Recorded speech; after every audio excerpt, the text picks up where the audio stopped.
রাসূল সাল্লাল্লাহু আলাইহি সাল্লাম যখন ঈদের মাঠে গিয়ে মহিলাদের পাশ দিয়ে যাচ্ছিলেন তখন বললেন, ইয়া মাসার নিসা তাসাদ্দাকনা ফাইন উরিতুকুন্না আকসারান নার, মহিলারা তোমরা দান করো, আমি তোমাদের অধিকাংশ দেখি জাহান্নামী।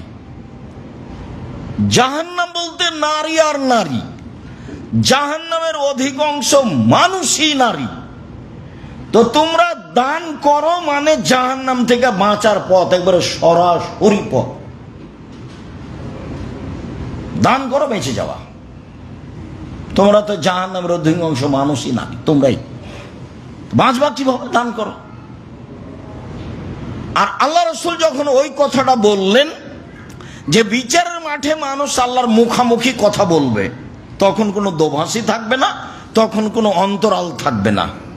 ডান দিকে দেখবে সব কর্ম দেখবে, বাম দিকে দেখবে সব কর্ম দেখবে, সামনের দিকে দেখবে জাহান্নাম দেখবে। তখন আল্লাহ রাসূল বললেন, ফাত্তাকুন নারা ওয়ালাউ বিশিক্কি তামারাতিন, পৃথিবীর মানুষ তোমরা জাহান্নাম থেকে বাঁচো।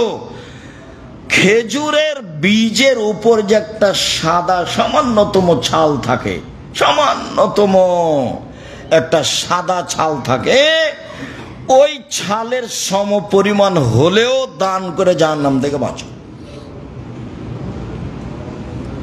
তাহলে বোঝা গেল যে সরাসরি জাহান্নাম থেকে বাঁচার পথ দান, সেটা কম হোক আর বেশি হোক, ফিসরাই ও জাররাই, সচ্ছল অসচ্ছল, সচ্ছল অসচ্ছল, সচ্ছল অবস্থায় অসচ্ছল অবস্থায়, যার যা কুলাই, কারো কুলাই 10 লাখ, কারো কুলাই 10,000, কারো কুলাই 10 টাকা, কারো কুলাই একটা কয়েন, যেভাবে হোক না কেন তার বুঝ অনুপাতে। এটাও বুখারীর হাদিস, আগেরটাও বুখারীর হাদিস, বুখারী মুসলিম।